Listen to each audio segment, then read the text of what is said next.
മാന്യപ്രേക്ഷകർക്ക് നമസ്കാരം. പിണറായി വിജയനും നരേന്ദ്രമോദിയും എന്തോ ഡീലുണ്ട് എന്നൊക്കെ പറഞ്ഞ സകല ഊളകളും ഇപ്പോ എന്തോ പറയുന്നു. നമ്മുടെ കേരളത്തിലെ സകല പ്രമുഖ മാധ്യമങ്ങളും തിരഞ്ഞെടുപ്പ് സമയത്ത് ഉളുപ്പില്ലാതെ വിളിച്ചു പറഞ്ഞതായിരുന്നു നരേന്ദ്രമോദിയും ഇവിടെയുള്ള പിണറായി വിജയനും തമ്മിൽ എന്തോ ഡീലാണ് എന്ന്. അവർക്കിപ്പോ എന്തോ പറയുന്നു. പിണറായി വിജയന്റെ വീട്ടിൽ റെയ്ഡ്, പിണറായി വിജയന്റെ റിയാസിന്റെ വീട്ടിൽ റെയ്ഡ്, പിണറായി വിജയന്റെ വാടക വീട്ടിൽ റെയ്ഡ്, ഈ CMLR ഓണറുടെ വീട്ടിൽ റെയ്ഡ്, 12 ഇടങ്ങളിൽ റെയ്ഡ് നടന്നുകൊണ്ടിരിക്കുക. നരേന്ദ്രമോദിക്ക് ഒരാളുമായിട്ട് ഒരു ഡീലില്ല. രാജ്യത്തെ നിയമം എങ്ങനെയാണോ പോകുന്നത് അതിനനുസരിച്ച് തന്നെ രാജ്യത്ത് അന്വേഷണങ്ങൾ നടത്തും. ഹൈക്കോടതിയുടെ ഉത്തരവ് വന്നു, ഈ റെയ്ഡ് നടത്തി. ഇതൊക്കെ മലയാളികൾ തിരിച്ചറിയാം. ഇതൊക്കെ രാഷ്ട്രീയ മുതലെടുപ്പിന് വേണ്ടി ഉളുപ്പില്ലാതെ CPM ഇപ്പോ വിളിച്ചു പറയുന്നത് അത് നരേന്ദ്രമോദി CPM-നെ ഇല്ലാതാക്കാനാണ് എന്നൊക്കെ. ഇതിനൊരു ഒന്നൊന്നര മറുപടിയുമായിട്ട് BJP MLA വി മുരളീധരൻ രംഗത്തെത്തിയിട്ടുണ്ട്. പണ്ടത്തേതുപോലെയല്ല, ഇന്ന് BJPക്ക് MLA-മാരുണ്ട്. ഈ MLA തന്നെ കൃത്യമായിട്ട് രാഷ്ട്രീയമായിട്ടുള്ള ചുട്ട മറുപടി എടുത്തു പറയാ. യഥാർത്ഥത്തിൽ CPM-നെ അങ്ങ് അപമാനിച്ചു വിട്ടതാ വി മുരളീധരൻ. നിങ്ങൾ അതൊന്ന് കേട്ടു. CPM എന്ന് പറയുന്ന പാർട്ടി ബംഗാളിൽ ഒരു സീറ്റ് ഇത്തവണ കിട്ടിയിട്ടുണ്ടോ എന്ന് എനിക്കൊരു സംശയമുണ്ട്. അത് ഒഴിച്ചു കഴിഞ്ഞാൽ ആകെ കേരളത്തിൽ മാത്രമേ ഉള്ളൂ. അങ്ങനെ ഒരു പാർട്ടി ഇല്ലാതാക്കാൻ വേണ്ടി BJP, രാജ്യം ഭരിക്കുന്ന BJP കോൺഗ്രസുമായിട്ട് കൂട്ടുചേർന്നിട്ട് ഡീലുണ്ടാക്കിയിട്ട് CPM-നെ ഇല്ലാതാക്കിയിട്ട് നരേന്ദ്രമോദിക്ക് വേറെ പണിയൊന്നുമില്ലേ? രാജ്യത്ത് എന്തൊക്കെ, ലോകത്ത് എന്തൊക്കെ കാര്യങ്ങൾ നിങ്ങൾ കേട്ടില്ലേ? നരേന്ദ്രമോദിക്ക് വേറെ പണിയൊന്നുമില്ലേ? ഇവിടെ വേറെ എന്തൊക്കെ പണിയുണ്ട്? ഒരു രാജ്യത്ത് ഒരു സ്ഥലത്തും ഭരണമില്ല ഈ CPM-ന്. ആകെ 1-2 സീറ്റ് അവിടെ ഇവിടെ ഉണ്ടെങ്കിലായി. ആ CPM-നെ ഇല്ലാതാക്കാൻ നരേന്ദ്രമോദിക്ക് ഈ ചോദിക്കുന്ന മാധ്യമങ്ങൾക്കൊരു ഉറപ്പില്ലേ? CPM അത് ചോദിക്കും. CPM-ന് അതല്ലാതെ കട്ട കേസിൽ എന്ത് പറയാനാ? ഞങ്ങൾ കട്ട് ചെയ്യുന്ന ഏതെങ്കിലും കട്ടവര് സമ്മതിക്കൂ? അതല്ല ഇപ്പൊ നടന്നുകൊണ്ടിരിക്കുന്നത്. CPM-ന് ഇപ്പോ ഞങ്ങൾ അതങ്ങ് എടുത്തു, ഞങ്ങൾ മാസപ്പടിയൊക്കെ വാങ്ങി, അങ്ങനെ പറയാൻ CPM-നെ കൊണ്ട് സാധിക്കുമോ? ഓടിയാലി മാർഷന്റെ മകന്റെ കേസൊക്കെ പറഞ്ഞാൽ വേണമെങ്കിൽ CPM-നെ അങ്ങ് തള്ളുകയും ചെയ്തു. പക്ഷെ പിണറായി വിജയന്റെ മകളെയും പിണറായി വിജയനെയും ഒക്കെ ഈ പറയുന്ന റിയാസിനൊക്കെ വീട്ടിലൊക്കെ റെയ്ഡ് നടക്കുമ്പോ അതിനെ തള്ളിയ പിന്നെ പാർട്ടി ഉണ്ടോ? അവരെ പറഞ്ഞിട്ട് കാര്യമില്ല. പക്ഷെ നമ്മുടെ കേരളത്തിലെ പ്രമുഖ മാധ്യമങ്ങള് CPM-നെ മോദി വേട്ടയാടോ എന്നൊക്കെ ചോദിക്കും. ഇത്ര ഊളത്തര. ഈ വേട്ടയാടാൻ മാത്രം ഈ CPM ഉണ്ടോ? ഇത് സകലരും ഒന്ന് ചിന്തിച്ചു നോക്കൂ. CPM-ന് നരേന്ദ്രമോദിക്ക് വേട്ടയാണ്, വേറെ പണിയൊന്നുമില്ലേ? അത് തന്നെയാണ് BJP MLA വി മുരളീധരൻ കൃത്യമായിട്ട് ചോദിച്ചത്. അപ്രാളത്തിൽ റിയാസ് ഒരു ഉളുപ്പമില്ലാത്തൊരു പോസ്റ്റുമായിട്ട് രംഗത്തെത്തിയിട്ടുണ്ട്. സ്വന്തം നിലവാരത്തിൽ ഞാൻ ആ പോസ്റ്റ് ഒന്ന് വായിച്ചേൽപ്പിക്കാം. വളഞ്ഞിട്ടടിച്ചോളൂ, പക്ഷേ സംഘപരിവാറിന് മുമ്പിൽ കുമ്പിടില്ല, അവസാന ശ്വാസം വരെയും പോരാടും. എന്തോ പുതിയ സ്വാതന്ത്ര്യ സമരത്തിന് വേണ്ടി ഇറങ്ങിയതാ തോന്നുന്നുണ്ട്. വീട്ടിൽ റെയ്ഡ് നടക്കുന്നത് എന്തിനാ? 12 ഇടങ്ങളിൽ ഇന്ന് റെയ്ഡ് നടന്നുകൊണ്ടിരിക്കുന്നത്. കേന്ദ്ര സേന ഇറങ്ങി വീട് വളഞ്ഞ് റെയ്ഡ് നടന്നുകൊണ്ടിരിക്കുന്നത് സ്വാതന്ത്ര്യ സമരത്തിന്റെ കേസിനല്ല, മാസപ്പടി വാങ്ങിയതിന്റെ കേസിനാ. ഇതൊക്കെ പോസ്റ്റ് ഒക്കെ വായിച്ചാല് ഇത് കാണുന്ന അടിമകൾ എന്തോ പോരാട്ടം പിന്നെ സംഘപരിവാറിന്റെ മുമ്പിൽ ഒരു കുമ്പിടലിനും ആരും വരേണ്ട ആവശ്യമൊന്നുമില്ല. ഇത് ഹൈക്കോടതിയാ ഉത്തരവിട്ടത്. കോടതിക്ക് മുന്നിൽ സത്യം മാത്രം പറഞ്ഞാൽ മതി.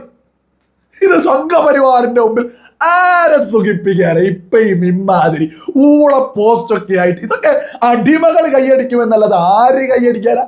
സകല മലയാളികൾ തിരിച്ചെടുക്കുന്ന പോരാട്ടോ.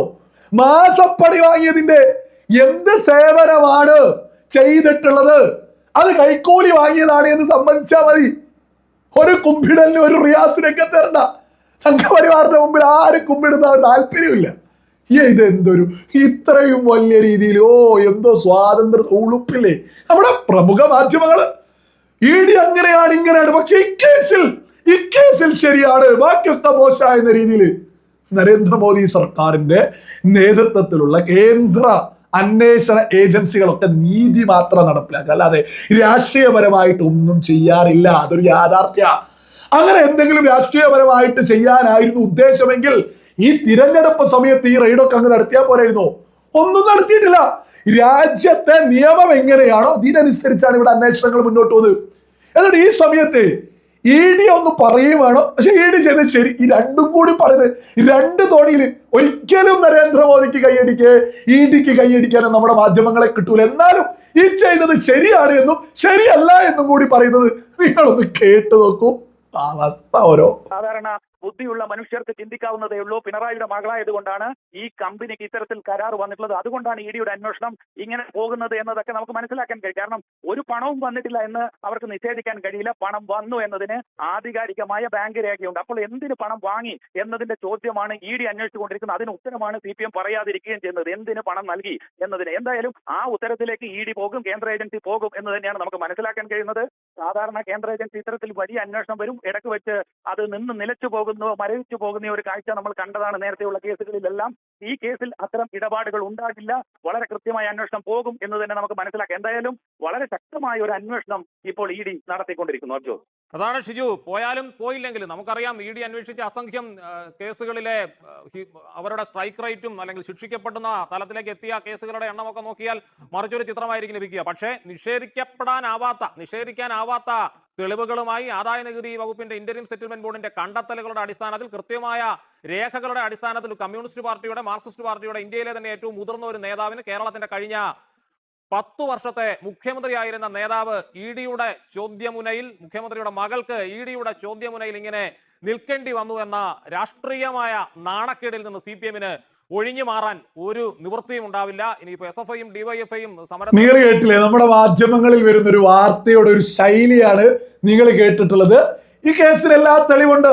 വീണ അങ്ങനെ ചെയ്തു, പിണറായി അങ്ങനെ സഹായിച്ചു, റിയാസിനെ വിട്ട് റെയ്ഡ് നടത്തി, ഇതിന് രേഖയൊക്കെ ഉണ്ട്. ഇഡി ഇത് ചെയ്തതൊക്കെ ശരിയാണ്. പക്ഷെ ഇഡി എല്ലോ അങ്ങനല്ല. ഇഡിക്ക് ഇത്രത്തോളൊന്നും റേറ്റ് ഒന്നുമില്ല. ഇഡി അങ്ങനെയാണ് ഇങ്ങനെയാണ് നാണല്ലേ. ഇഡി ഇതുപോലെ തന്നെയാണ്. കൃത്യമായിട്ട് കോടതി വിധികളുടെ ഉത്തരവ്, കൃത്യമായി അന്വേഷണമൊക്കെ നടത്തി തന്നെയാണ് രാജ്യത്തുടനീളം സകല അന്വേഷണങ്ങളും നടത്താറുള്ളത്. യഥാർത്ഥത്തിൽ നമ്മുടെ കേരളത്തിലെ പ്രമുഖ മാധ്യമങ്ങളുടെ ഒരു രാഷ്ട്രീയമാണ് നിങ്ങൾ കാണുന്നത്. ഇഡിക്ക് കൈയടിക്കാൻ സാധിക്കുന്നില്ല. ഇഡി ചെയ്യുന്നത് എന്താ? കട്ടിട്ടുണ്ടോ കട്ടിട്ടില്ല എന്ന പരിശോധന നടത്തുക. സകല തെളിവുകളും ഉണ്ടായതുകൊണ്ടല്ലാതെ ഒരു വീട്ടിലേക്കൊന്നും കയറി റെയ്ഡ് നടത്തില്ല. അത് മറ്റൊരു യാഥാർത്ഥ്യ.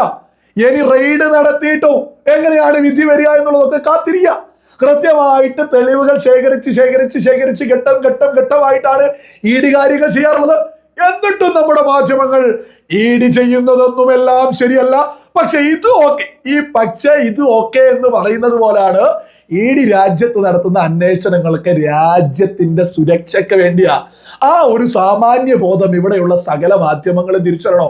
ഈ രാജ്യത്തിന്റെ സുരക്ഷക്കും ഈ രാജ്യത്തെ ജനങ്ങൾക്ക് സമാധാനം ഉണ്ടാവാനുമാ സകല മലയാളികളും തിരിച്ചറിയുക. ഈ പറയുന്ന കേസൊക്കെയായി ബന്ധപ്പെട്ട് ഏതൊരാൾക്ക് ലളിതമായിട്ട് ചിന്തിച്ചാലും മനസ്സിലാക്കാൻ സാധിക്കും തെറ്റ് ചെയ്തത് ആരാണ് തെറ്റ് ചെയ്തത്. മടിയിൽ കനമുള്ളവർ മാത്രം പേടിച്ചാൽ മതി, റെയ്ഡാണ് നടക്കുന്നത്. ഇതൊരു യാഥാർത്ഥ്യമാണ്. ഇതേപോലെ തന്നെയാണ് ഇഡി എല്ലാ കേസുകളും. ഇതിപ്പോ നേരെ വേറൊരു സ്ഥലത്തേക്കാണെങ്കിൽ ഇത് രാഷ്ട്രീയം, ഇതും രാഷ്ട്രീയം എന്ന് പറഞ്ഞ് CPM ഒരു ഭാഗത്തുണ്ട്. ഇപ്പോ മാധ്യമങ്ങളൊക്കെ തന്നെ ഇഡി എല്ലാം ശരിയൊന്നല്ല, അങ്ങനെയല്ലേ പറയാൻ സാധിക്കും. ഇതൊക്കെ സകല മലയാളികൾ തിരിച്ചറിയാം. രാജ്യത്തെ അന്വേഷണ ഏജൻസികളെ ഒന്നും ഒരിക്കലും രാഷ്ട്രീയപരമായിട്ട് ഉപയോഗിക്കാറില്ല. അങ്ങനെ ഉപയോഗിക്കുകയായിരുന്നെങ്കിൽ ഇത്രത്തോളം തെളിവുള്ള ഒരു കേസിൽ തിരഞ്ഞെടുപ്പ് സമയത്ത് അങ്ങ് റെയ്ഡ് നടത്തിയാൽ പോരാ. അല്ലെങ്കിൽ അതിന്റെ മുമ്പ് ഒരു ഇലക്ഷൻ മുന്നിൽ കണ്ട ഒരു 5-6 മാസം മുമ്പ് ഈ റെയ്ഡും കാര്യങ്ങളൊക്കെ അങ്ങ് നടത്തിയാൽ പോരായിരുന്നോ? എന്നിട്ട് രാഷ്ട്രീയ മുതലെടുപ്പ് നടത്തിയാൽ പോരായിരുന്നോ? ഒന്നും ചെയ്തിട്ടില്ല. കോടതി വിധികൾ കാത്തിരുന്ന് ആ വിധികൾക്കനുസരിച്ച് ഹൈക്കോടതിയുടെ ഉത്തരവിന്റെ ഭാഗമായിട്ടാണ് ഇപ്പോ റെയ്ഡ് നടന്നത്. അല്ലാതെ ഇഡി ഒന്നും രാഷ്ട്രീയപരമായിട്ടൊന്നും ഒരു തരത്തിലും കേന്ദ്ര സർക്കാർ ഉപയോഗിക്കുന്നില്ല എന്നുള്ളതും സകല ആളുകളും തിരിച്ചറിയാം. ഉപ്പു തിന്നവൻ വെള്ളം കുടിച്ചേ പോവേണ്ടതുള്ളൂ.